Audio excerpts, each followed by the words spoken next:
नमस्कार, आप देख रहे हैं क्राइम दर्पण न्यूज 24। तो आई बात करते हैं आज के मुख्य समाचार में। देश भर की तमाम बड़ी खबरों पर नजर डालते हैं। इससे पहले आप हमें कमेंट में जरूर बताएं कि आप ये वीडियो कहां से देख रहे हैं। अगर आपने अभी तक इस वीडियो को लाइक नहीं किया है तो लाइक करके चैनल को सब्सक्राइब जरूर करें।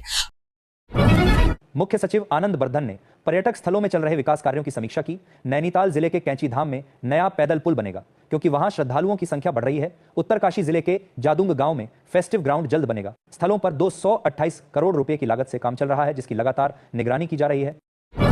पीएम किसान सम्मान निधि योजना के तहत बिहार और झारखंड के कई किसानों को लाभ नहीं मिल पाया है। इसका कारण यह है कि कई किसानों ने अभी तक अपना ई-केवाईसी नहीं कराया है। इसके अलावा कुछ किसानों के भूमि रिकॉर्ड में भी त्रुटियां हैं, जिसके कारण उन्हें योजना का लाभ नहीं मिल पा रहा। सरकार किसानों से जल्द अपनी ई-केवाईसी कराने और भूमि रिकॉर्ड को ठीक कराने का आग्रह कर रही है। एमसीएक्स पर चांदी की कीमत 6,800 रुपये बढ़कर 2 लाख रुपये प्रति किलोग्राम हो गई है, जबकि हाजिर बाजार में यह 1.93 लाख रुपये को पार कर गई। दीपावली से अब तक हाजिर में 33,000 और एमसीएक्स पर 45,000 रुपये प्रति किलोग्राम की वृद्धि हुई है।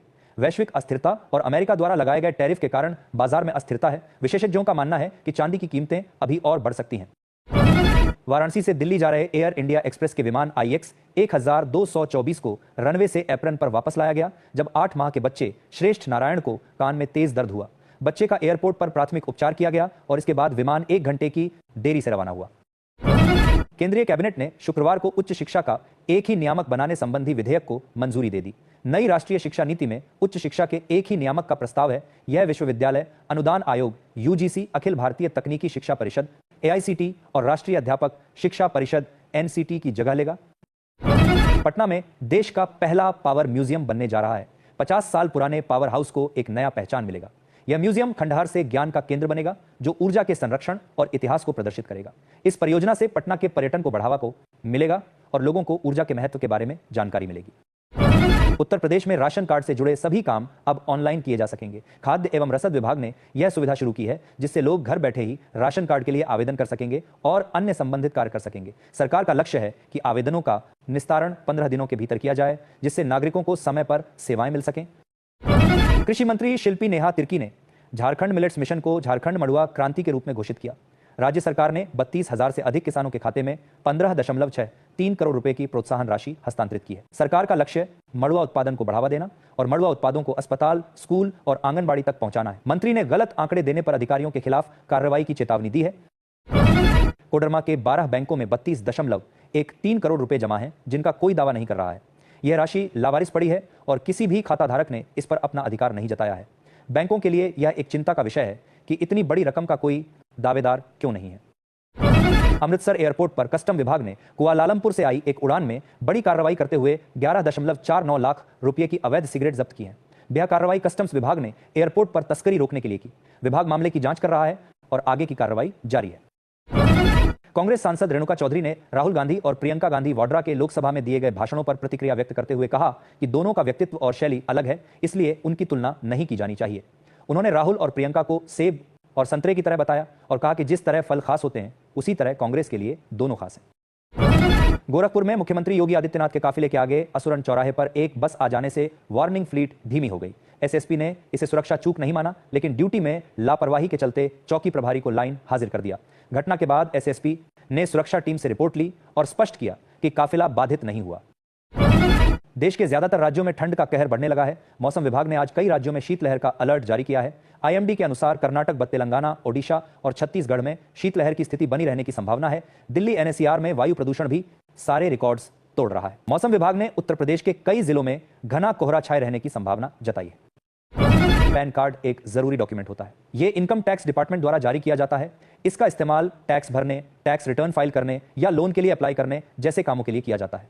अगर आपने अभी तक पैन कार्ड नहीं बनवाया है तो हम यहां आपको इसके लिए ऑनलाइन तरीका बताने जा रहे हैं। दिल्ली के पूर्व मुख्यमंत्री अरविंद केजरीवाल, जो गोवा के 3 दिन के दौरे पर हैं, उन्होंने मोबोर कैवेलोसिम में टैक्सी ड्राइवरों से मुलाकात की और जेलमेड में एक रैली को संबोधित किया। उन्होंने पंजाब सरकार द्वारा किए गए विकास कार्यों का उल्लेख किया और दिल्ली में किए गए कार्यों को भी साझा किया। उन्होंने बीजेपी पर निशाना साधते हुए कहा कि उन्हें गंदी राजनीति नहीं आती, सिर्फ काम करना आता है। केंद्रीय मंत्री शिवराज सिंह चौहान को पहले से ही G+ सिक्योरिटी मिली हुई है, लेकिन गृह मंत्रालय से मिले इनपुट के बाद उनकी सुरक्षा और अधिक बढ़ा दी गई है।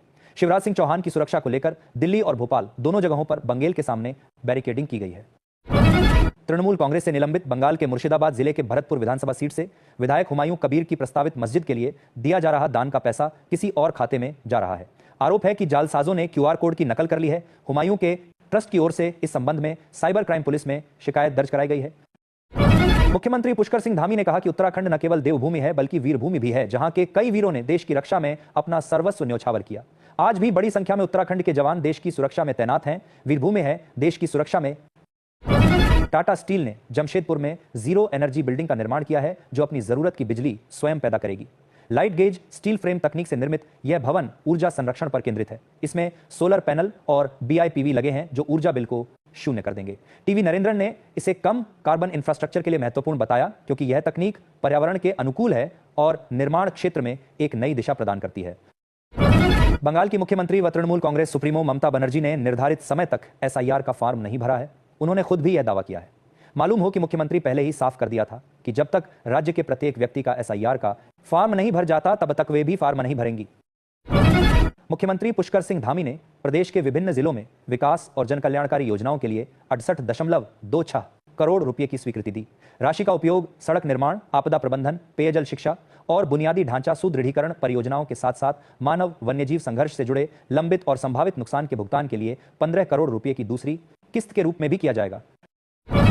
प्रधानमंत्री फसल बीमा योजना के तहत किसान 31 दिसंबर तक बीमा प्रीमियम जमा करा सकते हैं। 2025-26 के लिए जिन किसानों ने फसल बोने के लिए बैंकों से किसान क्रेडिट कार्ड पर छण लिया है, उनकी फसल का बीमा खुद ब खुद होगा जाएगा। जिला कृषि विभाग के उप निदेशक डॉ अनिल सहरावत ने बताया कि रबी 2025-26 में गेहूं, सरसों, जौ, चना और सूरजमुखी को बीमित फसलों में शामिल किया गया है। उत्तर प्रदेश सरकार युवाओं को स्वरोजगार के लिए प्रोत्साहित कर रही है। इसके लिए सरकार 10 लाख रुपए तक का ब्याज मुक्त कर्ज दे रही है। इच्छुक युवा 31 दिसंबर तक आवेदन कर सकते हैं। इस योजना का उद्देश्य युवाओं को आत्मनिर्भर बनाना और रोजगार के अवसर प्रदान करना है। गोरखपुर समेत पूरे राज्य के युवा इस योजना का लाभ उठा सकते हैं। दिल्ली मुंबई एक्सप्रेसवे पर फिरोजपुर झिरका के पास हुए हादसे के बाद NHAI ने सभी अंडरपास पर मेटल क्रैश बैरियर लगाने का फैसला किया है। ये गैल्वेनाइज्ड स्टील से बने होते हैं और वाहनों को खाई में गिरने से बचाते हैं। सोहना से फिरोजपुर झिरका तक लगभग 100 अंडरपास हैं, जहां यह सुरक्षा उपाय लागू किया जाएगा। इसका उद्देश्य एक्सप्रेसवे पर सुरक्षा बढ़ाना और दुर्घटनाओं को कम करना है। दिल्ली सरकार बंद मोहल्ला क्लिनिकों को रैन बसेरों के रूप में उपयोग करने पर विचार कर रही है। दिल्ली में अब तक लगभग 250 मोहल्ला क्लिनिक बंद हो चुके हैं। सरकार सड़कों के किनारे बने मोहल्ला क्लिनिकों के अस्थायी निर्माण को रैन बसेरों में बदलने पर विचार कर रही है। वसंत कुंज के रैन बसेरे में आग से हुई 2 बेघरों की मौत के बाद सुरक्षा इंतजामों पर भी ध्यान दिया जा रहा है। दिल्ली सरकार के महिला एवं बाल विकास विभाग ने ब्रांचों को यह सुनिश्चित करने का निर्देश दिया है कि महिला कर्मचारियों को काम के घंटों के बाद ऑफिस में न रोका जाए जब तक कि बहुत जरूरी न हो। विभाग ने यह भी कहा कि अगर महिलाओं को देर तक काम करना पड़ता है तो उन्हें सुरक्षित रूप से घर छोड़ने का उचित इंतजाम किया जाए। महिला कर्मचारियों की सुरक्षा सुनिश्चित करना विभाग की जिम्मेदारी है। बिहार में अगर आपके पास जमीन के पुराने दस्तावेज हैं तो चिंता करने की कोई बात नहीं है। बिहार सरकार तेजी से काम कर रही है, जिसमें पुराने दस्तावेजों को ऑनलाइन किया जा रहा है। अब जमीन के पुराने दस्तावेज भी ऑनलाइन उपलब्ध होंगे। सपा अध्यक्ष अखिलेश यादव ने कहा कि देश में विभाजन नहीं, विजन की राजनीति होनी चाहिए। उन्होंने भाजपा पर विभाजन की राजनीति करने का आरोप लगाया। अखिलेश ने साइबर धोखाधड़ी और मतदाता सूची पुनरीक्षण में घपलेबाजी का आरोप लगाया। उन्होंने कहा कि सपा सरकार आने पर AI का उपयोग लोगों को लाभ पहुंचाने के लिए किया जाएगा। उत्तर प्रदेश में कफ सिरप मामले की जांच कर रही ईडी को 265 और फर्मों का कच्चा चिट्ठा मिला है, जिससे करोड़ों के अवैध कारोबार की आशंका जताई जा रही है। इन फर्मों के माध्यम से मनी लॉन्ड्रिंग और फर्जीवाड़े की आशंका है। ईडी अब इन फर्मों के वित्तीय लेन देन की जांच कर रही है, ताकि इस अवैध कारोबार की पूरी जानकारी मिल सके। गाजियाबाद में गर्भवतियों के लिए अच्छी खबर है। शहर के 78 प्राइवेट सेंटर्स पर अब मुफ्त अल्ट्रासाउंड की सुविधा उपलब्ध होगी। इससे गर्भवती महिलाओं को जांच कराने में आसानी होगी और उन्हें आर्थिक बोझ से भी राहत मिलेगी। यह सुविधा गाजियाबाद की गर्भवती महिलाओं के स्वास्थ्य के लिए एक महत्वपूर्ण कदम है। दिल्ली की मुख्यमंत्री रेखा गुप्ता ने घोषणा की है कि तिहाड़ जेल को दिल्ली से बाहर स्थानांतरित किया जाएगा। शहर के भीतर जेल की उपस्थिति के कारण होने वाली समस्याओं को दूर करने के लिए यह निर्णय लिया गया है। सरकार जेल के लिए उपयुक्त स्थान की तलाश कर रही है और जल्द ही इस परियोजना पर काम शुरू कर देगी। केंद्रीय गृह मंत्री अमित शाह छत्तीसगढ़ के जगदलपुर में बस्तर ओलंपिक के समापन समारोह में शामिल हुए। उन्होंने बस्तर के विकास और नक्सलवाद के खिलाफ सरकार की प्रतिबद्धता व्यक्त की। शाह ने कहा कि नक्सलवादियों ने बस्तर के विकास को बाधित किया, लेकिन अब सरकार विकास के लिए प्रतिबद्ध है। उन्होंने 31 मार्च 2026 तक देश को नक्सलवाद से मुक्त करने और बस्तर को सबसे विकसित आदिवासी संभाग बनाने का वादा किया। कर्नाटक के अलंत विधानसभा क्षेत्र में वोट चोरी की जांच कर रही SIT ने चार्जशीट दायर की है। भाजपा के पूर्व विधायक सुभाष गुट्टेदार और उनके बेटे मुख्य आरोपित हैं। आरोप है कि अलंत निर्वाचन क्षेत्र की मतदाता सूची से 5,994 मतदाताओं के नाम हटाए गए थे। उप मुख्यमंत्री डीके शिव कुमार ने वोट चोरी के खिलाफ अभियान शुरू किया है। इस मामले में कांग्रेस के पूर्व अध्यक्ष राहुल गांधी ने भी आरोप लगाए थे। पूर्व आरबीआई गवर्नर रघुराम राजन ने एआई के कारण नौकरी छूटने की आशंकाओं पर जवाब दिया है। उन्होंने आर्टिफिशियल इंटेलिजेंस के संभावित प्रभावों और भविष्य में नौकरियों पर इसके असर के बारे में बात की। राजन ने तकनीक और रोजगार के बदलते परिदृश्य पर अपने विचार व्यक्त किए, जिससे एआई को लेकर चल रही बहस को नई दिशा मिली है। जम्मू रेल डिवीजन ने यात्रियों की सुरक्षा को देखते हुए ट्रेन संख्या 19,224, 19,223 साबरमती बीजी जम्मू तवी एक्सप्रेस में आईसीएफ कोचों की जगह एलएचबी कोच लगाने का फैसला किया है। यह बदलाव 1 जनवरी से लागू होगा। एलएचबी कोच बेहतर वेंटिलेशन और कम शोर की सुविधा देते हैं। सुंदरगढ़ जिले में 20 दिसंबर से धान खरीदी केंद्र खुलने वाले हैं। झारखंड से सस्ता धान ओडिशा में खपाने की साजिश हो रही है, क्योंकि ओडिशा में धान का मूल्य अधिक है। बिचौलिए झारखंड से कम दाम पर धान खरीदकर ओडिशा में बेच रहे हैं। सीमावर्ती क्षेत्रों में निगरानी बढ़ाई गई है और स्क्वाड गश्त कर रहे हैं। सेल में कार्यरत अधिकारी व कर्मचारियों के प्रदर्शन के आधार पर कंपनी में बने रहने का अवसर मिलेगा। प्रबंधन की उम्मीदों पर खरा न उतरने वाले सेवा से विमुक्त होंगे। सेल मुख्यालय नई दिल्ली ने 2026 से योजना को प्रभावी करने का निर्देश दिया है। संयंत्र कर्मियों के कार्यों का मूल्यांकन करने के लिए कमेटी गठित की जाएगी। सीसीआर ग्रेड और उपस्थिति का मूल्यांकन किया जाएगा। खगड़िया में धान खरीद कार्य में तेजी लाने के लिए वरीय अधिकारियों द्वारा लगातार प्रयास किया जा रहा है। डीडीसी अभिषेक पलासिया ने समीक्षा के बाद परबत्ता, बेलदौर और खगड़िया के 3 बीसीओ से स्पष्टीकरण पूछा है और 1 दिन के वेतन की कटौती के निर्देश दिए हैं। साहिबाबाद में बिजली निगम ने 20 शून्य बिजली चोरों को नोटिस जारी किया है। जुर्माना न भरने पर कनेक्शन काटे जाएंगे। Western power distribution corporation limited ने सख्त निर्देश दिए हैं। 1 दिसंबर से शुरू हुई बिजली बिल राहत स्कीम में डिस्काउंट मिल रहा है, लेकिन मिटिगेशन फीस पर नहीं। जोन 2 में 10 शून्य चोरों पर 50 करोड़ रुपए बकाया है। 1 लाख रुपए से ज्यादा के 3 शून्य से ज्यादा फाइन है।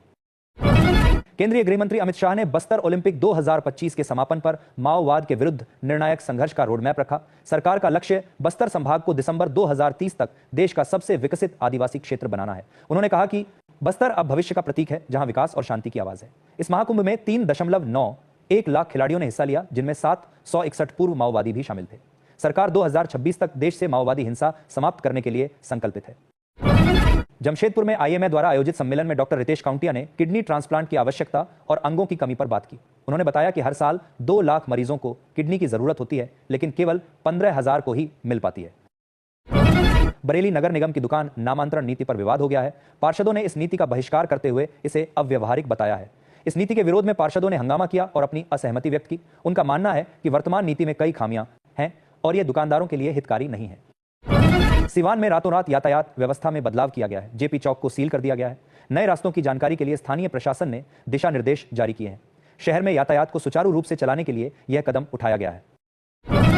देहरादून में क्राइम लिटरेचर फेस्टिवल में उत्तराखंड के पूर्व डीजीपी अशोक कुमार ने कहा कि पाकिस्तान चुप नहीं बैठेगा और निरंतर सतर्क रहना होगा।